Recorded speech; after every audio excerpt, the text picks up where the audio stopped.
Friends, Romans, countrymen, lend me your ears. This is CinemaTalk, the official podcast of RuleThirds.com. We are in the midst of summer, therefore in the midst of the summer movie season. And what else defines the summer movie season but the huge blockbuster? The mindless blockbuster, you could say. Well, Max and I are going to talk about that little topic and what that means, a mindless film. And, yeah, we'll see if it turns into a debate. We're not entirely sure if it'll get heated. Speaking of summer. Anyway, my name is Sean. And my name is Max. And this is CinemaTalk. Let's go to the lobby, refreshing drinks to deal with this heat, yes? And popcorn. I mean, we're talking popcorn movies. Yeah. They have that too. Yeah. Let's go get a popcorn. Let's all go to the lobby to get ourselves a treat. For the last time, Sean, Romans and countrymen do not listen to a podcast. They don't have computers. That was so lame, Max. You told me it was be a funny intro. Yes, Anyway. it was, because I want to point out how you using that, and Romans and countrymen are not... It's just my thing, Max. It's just my thing. Anyway, welcome everyone to Cinema Talk. Today, again, we're talking the idea of like turning off your brain and what else were we going to call the topic, Max? I'm totally blanking. Popcorn movies, too. Yes, there we go. The concept of popcorn movies, because a certain movie just came out that we just reviewed on Rule Thirds Reviews is very much an essence of the, quote, turn my brain off, unquote, film. Right. Like I said in Recommendation Domination, Age of Extinction turned out to be the popcorniest popcorn movie that ever popcorned. That's, I was quite accurate on RD way back.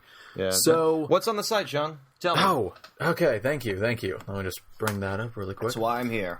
Yes. Loading. The only reason why I'm here. Loading. So it seems it's been a little quiet. The only thing that will be up since the last Cinema Talk will be our review of Transformers: Age of Extinction. So go check that out. That's about it. I mean, it's our July 4th special.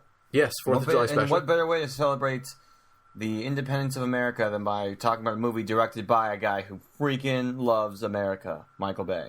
So, yes. That seems kind of fitting, right?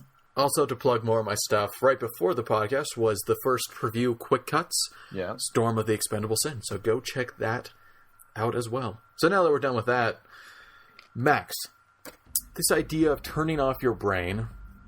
Now, first let's explain what we mean.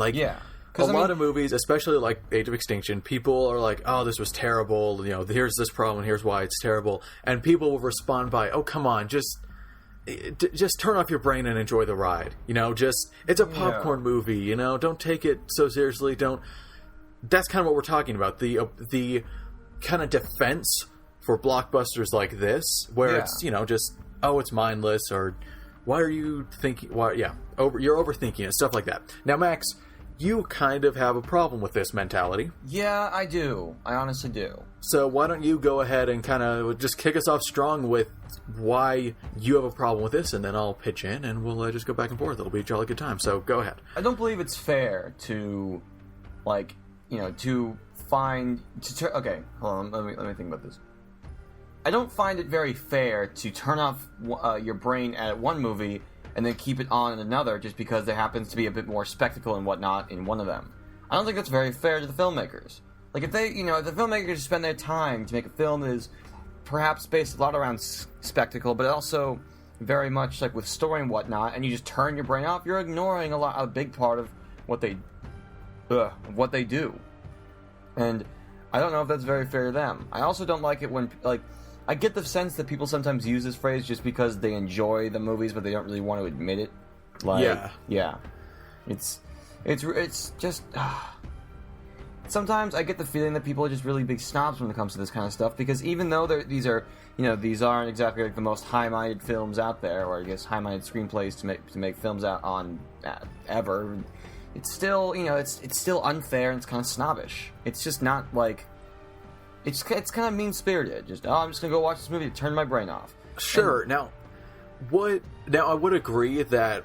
So we kind of disagree here. But I agree with a lot of what you're saying. The first thing is, I hate it when people... you don't want to admit you like it. Mm-hmm. It's like, no, I will just full-on say, I loved Age of Extinction. I don't feel bad saying that. Yeah. Now, some people will say, oh, it's so dumb and mindless, and, they actually enjoyed it. Now, I have no shame in admitting that I loved it. Yeah, I think how I see it being used, okay, for me, it's kind of the slippery slope thing. I don't know if this is correct to assume, but it seems like if you're able to say, just turn your brain off, or just enjoy it for what it is. That's another way to put it. That's another cop-out phrase. And it means the same thing. Like, there are a lot of cop-out phrases, but that one specifically pretty much means it's mindless or turn off your brain. Like it for what it is. Well, yeah. So the problem is that, where does that stop? Like, Transformers, 99% of people can agree is pretty mindless. It fits a definition. But if you're able to say that, say for any movie, why can't you say that? If you don't like any movie, why can't your friend who liked it say, oh, you just needed to, turn off your brain, or you just didn't like it for what it is? Like, I don't know. There's no end to it. So as soon as you pull out this, popcorn movie, it's not worth this much thought or critique, then you can't really critique any movie, because it can be used for anything, because quality is totally subjective. So Transformers, I can say, oh, just turn off your brain and enjoy it for what it is. And yet I'm trying to critique something like Pacific Rim. I mean, maybe we have a skewed perspective because we go to movies a lot of time to write a review afterwards, and we can't really have that experience of quote unquote turning off our brain. But at the same time, is it even possible to turn, I hate to make this phrase literal, but is it even possible for one to shut off most of your brain thoughts when you're watching a movie, even if it's based around a lot around spectacle? Oh god, skeptical. I'm very skeptical about the spectacle. Boom, band name. Skeptical. Wow, it's a good band name. It's hard to say. Skeptical Spectacle. I like it. Trademarked. So Max, before I answer your question, I would like to give you credit for all our debates about Pacific Rim, which a lot of people have argued with me about, saying you need to like it for what it is. You didn't turn off your brain. A lot of people have said that. You never did. I never did. I can respect, even though that is the only way I can possibly fathom enjoying that awful piece of trash. Anyway, answering your question. I don't even want to argue this time. I'm so tired of arguing about this with you, Sean. We need to watch it live or something. Yeah. We need to sit down and record us watching it and just argue the entire time. Explain why this is good or this is bad, and it'll be right. That'd be great. Experience. That's the most comprehensive review we could possibly do. Yeah. Anyway, what was your point? Now I'm totally sidetracked on Pacific Rim. Well, is it, when somebody says, turn off your brain, how do you do that? I've never... Here's what I tend... there are times where I do turn off my brain to enjoy something. But that's always, when I've seen it a bunch. And what I mean by turn off my brain is that you don't need to be fully engaged with the film. Sometimes I've seen a movie so many times, I'll put it in and I'll, play a video game while watching, or do some other things. That feels to me like you're not using your brain. You're not analyzing, you're not invested in the story. You're just kind of watching it. It's this familiar thing. Mm-hmm. But for the first time watching a movie, it's so rare that I feel like I turn off my brain. Yeah, it's hard to. How do you do that?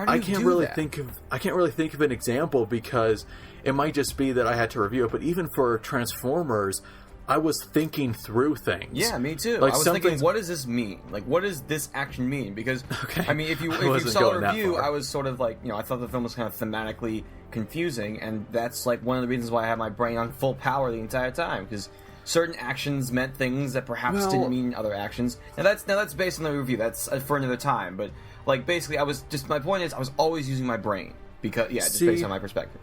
Okay, here's you helped me realize something, Max. Because when you were talking about that, I was thinking, that's kind of pointless. That's futile. Thinking, what does that mean? What does this mean? I feel like that's just pointless. That really? Isn't the kind of movie it is. However, what I was using my brain for, I was engaged throughout the movie. I was thinking. For me, I was thinking about what this new action piece did differently, how it fit with the rest, how it's escalating, how it's transforming. So, and that kind of hit me where it's these new Transformers, they don't change, they turn into cubes and morph around and stuff. It's that's something new, and it was using it in cool ways. And I was thinking, that's well thought out. That's interesting how they changed that.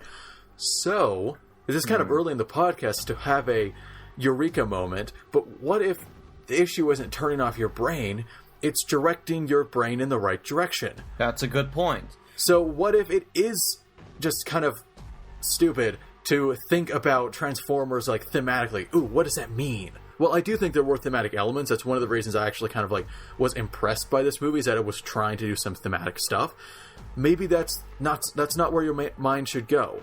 And because at the same time I turn around and I see all these reviewers saying, oh man, all this action is just so stale. Michael Bay is just running on fumes. He's repeating himself. He's out of ideas. This is just the worst one. I disagree. I think if you engage with this action, I think it's wonderfully crafted. Like it varies, it escalates, like I was saying before. So what about that, Max? What are your thoughts on directing your thoughts in different places? Okay, that's a good point. That's a good point. I just like maybe my perception on Transformers: Age of Extinction was because I was thinking in a different way than most, and that's maybe because I'm always kind of, I guess you could say I'm always kind of focusing on thematic foundations when it comes to movies, because I always like enjoy that a lot about storytelling and whatnot. Sure. But I mean, I don't think it's a wrong way to look at the movie, but I do think it's, perhaps it would be better and more enjoyable to look at it another way. But Sean, how did you watch Transformers: Age of Extinction? Like, when you were watching the movie, what were you thinking about? What was, I was outside thinking of action about set pieces, like you just said, like. Well, I mean, a lot of it was the action, but a lot of it was just plot based. What did they just do to make it more ridiculous later, to make it more explosive later? Because when I go to a Transformers movie, I mean, there is no franchise like Transformers. Right? Yeah, it's like, such an anomaly. So I go to a Transformers movie to see all that it can be in all its glory, and I think Age of Extinction is that. I think it totally lived up to my expectations. I was so happy walking out of the theater. Yeah. And not in the condescending way. I'd like to clarify, it wasn't in the, oh, that was so terrible.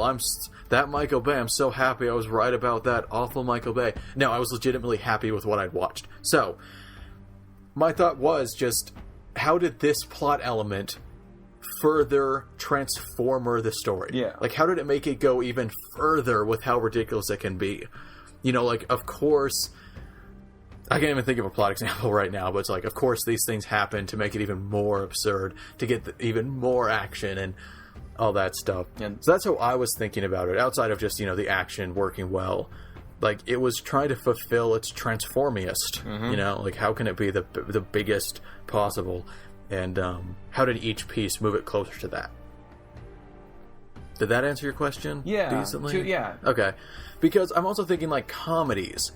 I don't watch Monty Python on the Holy Grail and say, ugh, what an awful thematically empty film. That's true. God. And I want to clarify. I don't, watch movies, and if they don't have a theme, I'm like, oh god, well, this is just, empty. No. I usually just do that because modern movies usually have one.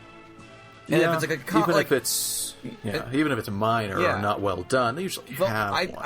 I do my best to try and avoid all expectations and whatever. But you do have but I think we all have a set of mental expectations, not even based on quality, based on what our how our brain works when we watch them. Like, if we know it's going to be a comedy, we're probably not going to be focusing on the themes and whatnot. We're going to be focusing on the laughs, on the delivery, on the timing. Now, that's not to say comedies can't have themes. Oh yeah, but then of course every genre can have themes. They can sometimes have really good ones.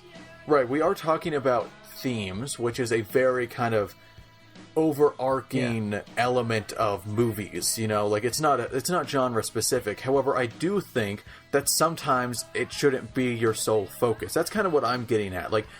I totally turned off my brain to deep characters when watching Transformers. That is one thing that I just totally shut off. I was not analyzing those characters. Yeah, and they were kind of flat. I don't feel like that's a bad thing. I don't think that's necessarily unfair, because if they surprised me, I was aware enough. I was still watching the movie. Yeah.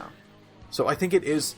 I don't think turning off your brain entirely is a good idea when you're watching a movie, because movies aren't mindless. The amount of effort that goes into even awful movies is simply... it's staggering. Yeah. How much effort and thought. Even Man of Steel, which I hated, there was still so much thought put into that. Now, some movies do come across as just no thought whatsoever, but most movies that even if I really dislike them, I will still admit a lot of thought went into it. Yeah. So you gotta think with them, right? So turning off your brain entirely isn't good, because then you miss a lot of what the film is doing. Yeah. But you talking about trying to parse out the themes of Transformers for nearly 3 hours... That seems kind of silly. I will admit, I actually walked out of Transformers: Age of Extinction with a throbbing headache, and it's not because of the movie. It was probably just because I was trying way too hard to like focus on things. Just like every action was just like, okay, what does this mean? What is like? See, and, that's kind of silly. And a lot of it, and I think a lot of it has to do with the fact that Michael Bay, like, you know, he's very much like pro-military, pro-America. He's very patriotic, and the fact is, he was using, you know, there were a lot of times where they were using the phrase, here's my dog. He was used like they were using phrases like that's not American. Guest appearance by your dog on the show. Yeah, don't bark, please. He was like, you know, he was using the phrase that's not American, or that's the American thing to do, and like I think it was because of that I started like really thinking about that, you know, that ideal, that like that, or not ideal, that thematic foundation, because it's about America and it's Michael Bay. He's trying to say something, and that's probably why. Now, what I do want to also point out is that people are telling me that Transformers: Age of Extinction is a really boring movie. Like somebody once said, how can a movie about explosions be so boring? And I think that's one of the effects of turning off your brain or whatever, because then you're just completely missing everything. You just think, oh, it just didn't show me enough explosions. It was boring. I'm like, come on, bring the explosions. Come on. Yeah, but even then, like I was saying, people were saying that the action is just monotonous and it isn't interesting and Michael Bay is out of ideas. Like, that's because they probably turned off their brain to that. Yeah. Right? Like, even in this incredibly shallow type of film, there's thought put into this action. There's a ridiculous amount of thought put into this action and how it's shot. So that's the sort of thing you should be focusing on. You know? So, yeah, I don't think it's boring. I think it's boring, like, that makes sense.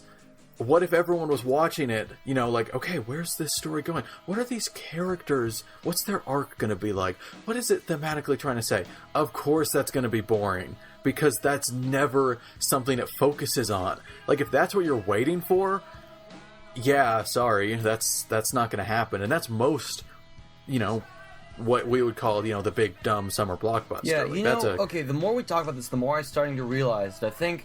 I've been thinking about this a lot lately in regards to movies like Pacific Rim, movies like Speed Racer, movies like, you know, others, and I thought that maybe like those, I love those movies so much because they are like, because all of them fit together, and I'm starting to realize that not every movie is like, I think some critics out there, and they're not wrong in thinking this, but they kind of look at all movies as if they're kind of like on the same plane, like they're all like, they should all be judged on these things, and if it doesn't work, then it's a bad movie. And that came up in our review of Transformers. Yeah, it is so different. It is so proud of like itself and its own existence, getting up to a fourth movie. It can just do whatever the hell it wants, and I think it's broke the $1 billion target by now, right? No, it's at 400 million. It'll take a little while. Oh, okay. Yeah. But I think what's funny is that came up in our review where we legitimately did not have scores. Yeah, we did. We could not. I was inconclusive, and I still am. I'm not like this is not one of those movies I'm just gonna be like, oh, now I realize it was bad. No, I don't think I'm ever gonna have like a solid opinion about this movie outside of it's just its own thing. Well, yeah. See, our scale is like 98% of movies it'll work for. Yeah, you know, and that's great. If you haven't, but every once in a while, if you haven't watched our review, you should probably go do that because we're like. We should probably like put a disclaimer or something. Like, please go watch our review first to get to understand anything that we're saying in this podcast. Well, it's pretty obvious because we just said, you know, we didn't have a score, and we didn't have scores because our scale and our perception of whether or not it was good and bad was it just didn't fit.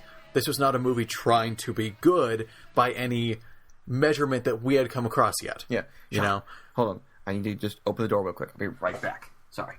While Max is gone. I don't know how to entertain you. So this guy walks into a bar. Sorry. All right, continue.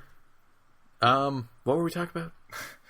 Oh yeah, what I was talking about was that not every movie is on like the same plane. Not every movie, yeah, and everybody everybody seems, and I think what happens. Oh, okay, I think I finally came to a conclusion.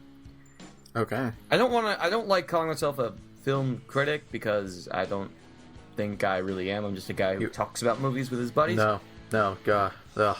That's even more pretentious than calling yourself a film critic. What? Well, no, I wouldn't call myself a film critic. I just like I don't even like. cinema. I'm not a film critic because I don't like.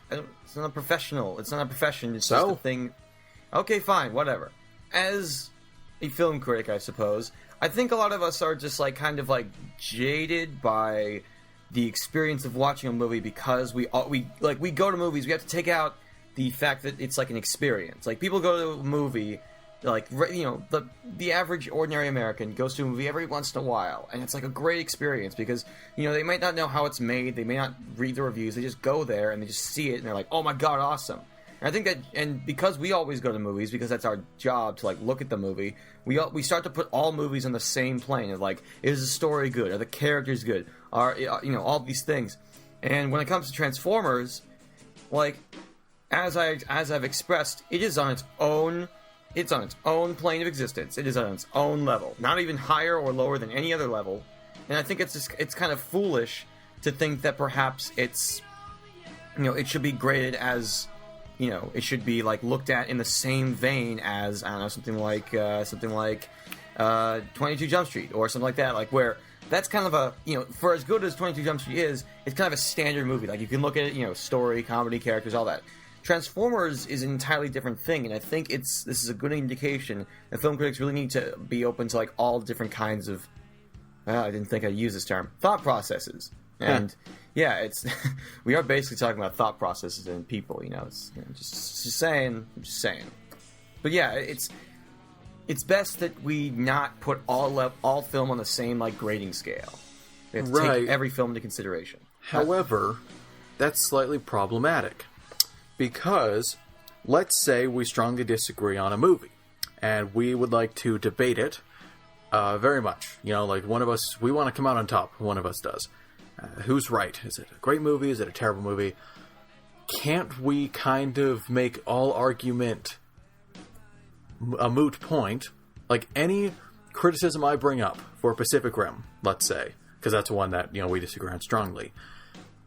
Can't you just shrug and say, it's not on the same level? Like, you're bringing up all these things that just don't apply. Like, where Transformers, I would agree. Pacific Rim, I wouldn't. I think the criticisms obviously are very valid that I have, otherwise I wouldn't have them. So where's the distinction? Is this just another thing that's totally subjective and we'll argue about? I'm not actually sure. That's a really good point, though. I find that it's,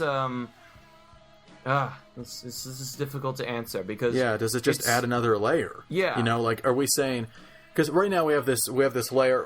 Here's where we start.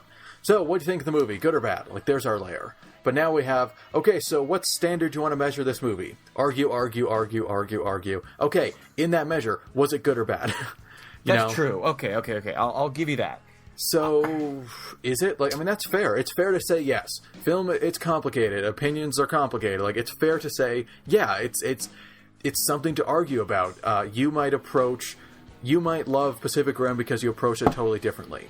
Now, does that make my, no, it doesn't. Critiques it doesn't make it any less valid.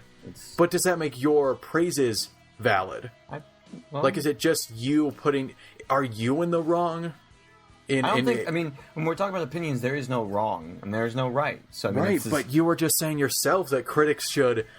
Well, just like, I mean, I guess they're not wrong. It's just I think they have, and instinctively, and not even based on like any sort of like jaded cynicism. Like they've, film critics. I guess because we're so used to just like watching so many movies that follow the same pattern. When we find something that's not following the same pattern, and the pattern that we see, like it doesn't match up, and it does these things badly, then that's why we crap on it. Like that's why people like went kind of ape shit on Transformers 4. It was, I mean, I'm not saying they're wrong. I'm not saying like anybody's wrong in this regard. It just seems to me that like when people talk about like telling people how to use their brain while watching a movie is a really bad idea.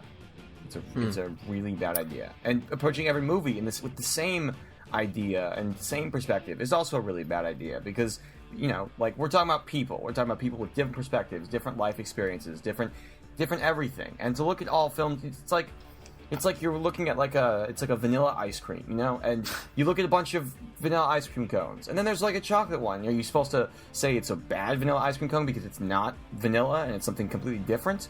Or do you praise it for that same reason? I was going with this. I swear I was going somewhere with this. No, it's good. It's good. I mean, of course, a chocolate ice cream cone is like the worst vanilla ice cream cone ever. Yeah. It's just a completely different thing. And instead of looking at it as, oh, it's just another vanilla ice cream, you think, oh, this is a completely different ice cream. We should look at it as that. Okay, but isn't it kind of... I mean, isn't every movie good in some plane? Like, we've talked about all these different, like, planes of film, whatever. Like, Transformers on a totally different plane, like you said. Isn't every movie great on some level? Yeah, I'm sure, yeah. You know, but then there are no bad movies. Well, I mean, right? Like, then you can't dislike a movie, you're just looking at it wrong. And that gets to me, because I see movies that I legitimately I despise. Like, and I can't help but have that emotional reaction to them. So, how do I, rationalize that? I'm just looking at it wrong. Like, do I force myself to look at it? I don't think there are any wrong perspectives to watching a movie, personally. I don't believe that. But... I mean, it's really like what you take away from it. Like, you can't just keep, you know... I don't think you can keep telling somebody how to think before watching a movie and they watch it and they like it. I think it's more along the lines of, you go into a movie clean, you watch it, you don't like it. Well, I mean, of course, it's still your opinion, and you'll have good arguments for whether or not it's good or bad or whatever. But it's, you know, you're not looking at it wrong, it's just that's your perspective, that's your opinion. And basically, when people are like, you know, you turn your brain off and whatnot, it's basically just like, try and match up with what I see, and then maybe you'll enjoy it. Oh, turn off your brain, turn on mine. That kind of thing. Like, think of it my way. Yeah, don't turn your brain off. Turn your brain set to what your friend tells you. Right, and Max, I'm sure you'd want me to switch my brain to you so I can love Pacific Rim 2, and I really wish... Yeah, but then that would be boring, because we'd just be agreeing about everything. That's that would true. Be boring. But at the same time, I wouldn't get so upset whenever I think of the movie Pacific Rim and you liking it. And yeah, listen, you've been the one to bring it up a bunch of times on this podcast, not me. Yeah, I know. So, yeah, like that kind of ties into something that I thought could be its own cinema talk, but it's good to mention now. The whole, it's not your type of movie. Like, this movie isn't for you. Like, of course, these art critics going to Transformers are going to call it garbage. It's not for you. But that's also kind of a cop-out, because I was talking with my boss yesterday, in fact, and he actually might listen to this, so there's no offense to my boss out there, but I mentioned that I didn't really like The Godfather Part 2. Really? I saw it in theaters because I'd never seen it. I saw the first one on DVD, but the second was in theaters doing a classic series at my local theater, and I saw it, and I didn't like it. It felt empty. I didn't think it was about anything. It felt like just stuff happening. I didn't get an idea of like what was accomplished by the end. I think some performances weren't even like. I have some complaints I could go into, but I don't want to. Yeah. But anyway, we were arguing about this, and I said I just thought it felt empty, and like, what was it about? And he said, have you considered that it just isn't for you? It just isn't your type of movie.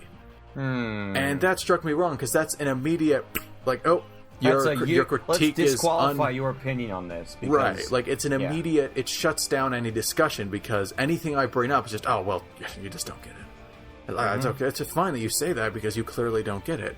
I reject that. Now, sometimes I do think people don't get it, but I think jumping to that so easily, and it just felt out of place, especially because I liked the first Godfather.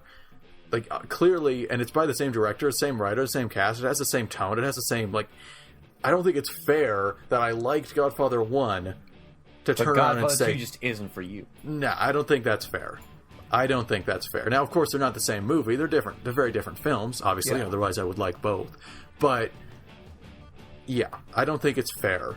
And so, yeah, I like this idea of, like, turning off your brain actually means think of it like me. Yeah. Yeah. I think, see, if somebody, like, basically, if somebody says, oh, you should just turn off your brain and watch it, it's basically, you should not take them seriously, because they're not really taking into consideration the fact that we all think differently, and it's, you know, and, like, it's not fair to, like, tell somebody else, think this way, and then you'll enjoy it, because it's like a bunch of, it's like an instruction booklet for experiencing art, and that's kind of like, I wouldn't say that's an antithesis to all that art is, but I'm pretty sure that's kind of anti-art a bit, right? But here's the question that arises when you talk about that. Think this way and then you'll like it. You don't like people saying that. But isn't that healthier?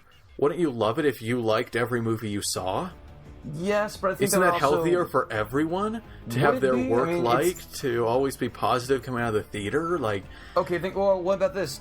Sometimes to appreciate something truly great, you must also look and understand why something else is truly bad. Sure, I can see that argument, but at the same time, I know good when I see it. If I enjoy something, I know that I enjoyed it. Now, sometimes my taste changes, you know, like kid movies that I loved, I don't like anymore, or even like a few years ago, I loved this movie, and like Star Trek Into Darkness, I said favorite movie of last year. I still like it, but I realized a lot of its faults. I don't like it as much. Oh. And that's really recent. Like, that was last year. I said it was my favorite of the year, so opinions change, but you're a human being, Sean. Right. Opinions change. That's just a part of how this whole thing works, you know? So I don't know if that argument stands true, you know? Like, you have to have the bad to get the good.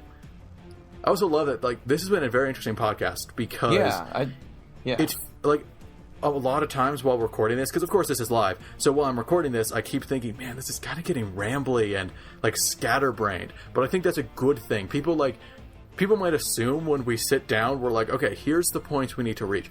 But this CinemaTalk especially, we've just been going off on these tangents and talking. This has been legitimately the first time that I've thought of a lot of these points, and we've ever discussed a lot of these points. So I hope people can appreciate that this is a totally live, ongoing discussion. I think it feels very genuine, because it is. You know, we never talked about this, had we, Max? Like, this is all new revelations to us. Yeah, this whole turning off your brain has, like, gone into, has gone not even into tangents, but just to all corners of, to think while watching a movie. What is, to use this phrase again, what is the thought process that people have when watching a movie? And should it be different? Should it be the same every time? Should it be different? Should it be, are you looking from your perspective, from somebody else's? To experience art is to experience just existence, sort of. Well, ending on a deep, kind of pretentious note. Yeah. A little pretentious, but still strong. That was really stupid, actually. Hold on. No. To experience art is like to experience, like, somebody else, like somebody telling you something by not talking to you. Sometimes, right? That came across a little bit more pretentious. I learned about this, and this. Art is kind of like it can be. It doesn't always have to be, but it can be somebody is, like, kind of telling you that, but, like, through visual imagery, through audio, through something else. And to have certain perspectives while going into that art, we're about to experience it, can change your perspective drastically. For as much as people have, like, good intentions while saying, you should turn off your brain while watching it so you'll enjoy it more, it's just kind of, it's not, it's not fair to the viewer, it's not fair to the filmmakers, it's not fair to anybody. Everybody has their own perspective, and we shall respect that. So if you go in Transformers Age of Extinction, and you didn't like it, well, that's on you, buddy. And you're not watching it wrong, you're not thinking about it wrong, you don't like it, and that's your perspective, that's your opinion, man. I don't know who you're talking to, but yeah. So I guess that wraps this up. I think this was very interesting, and also surprisingly short. It's about average, the 35-minute mark-ish. So, yeah, this has been probably the most, like we actively talked about it live, and people got to listen in. So this is pretty much like we sat down and had this highly intellectual discussion about Transformers. Usually I turn my brain off while doing these podcasts. Hey, nice little tie-in. So... I wasn't tying in, I was being completely serious. Wait, really? No. Good. No, of course not. Come on, Sean. Good. Hey, I never know with you. Okay? So, guess that's the end. Yeah. This has been good. I'm surprised. This went very well. And I think it's only possible with two people. Where it's just one-on-one. Like, we just bounce ideas off each other. If a third person was in here with their thoughts, it might be a little... With their stupid and uninteresting and really, really dumb thoughts. Yeah. Anyway. I don't know who we'd be talking about, though. I don't know either. Some guy. Just some guy out there. Yeah, maybe so. Who left us? Anyway, I haven't been painfully betrayed recently. It's fine. It's fine. Thanks for joining us on this very interesting discussion. Actually, I found it probably the most interesting discussion we've had. You can watch more CinemaTalk over RuleThirds.com. We got tons of other shows. Go check it out. And finally, again, thanks for watching. And my name is Sean. My name is Max. And this intro has been kind of outro. Has been kind of awkward, but I appreciated this discussion, and I hope you did too. So, see you next time. See you. Stop. We try to end on a high note, and then, Max, you come in with your see ya. Shut up. I do what I think, and I don't think.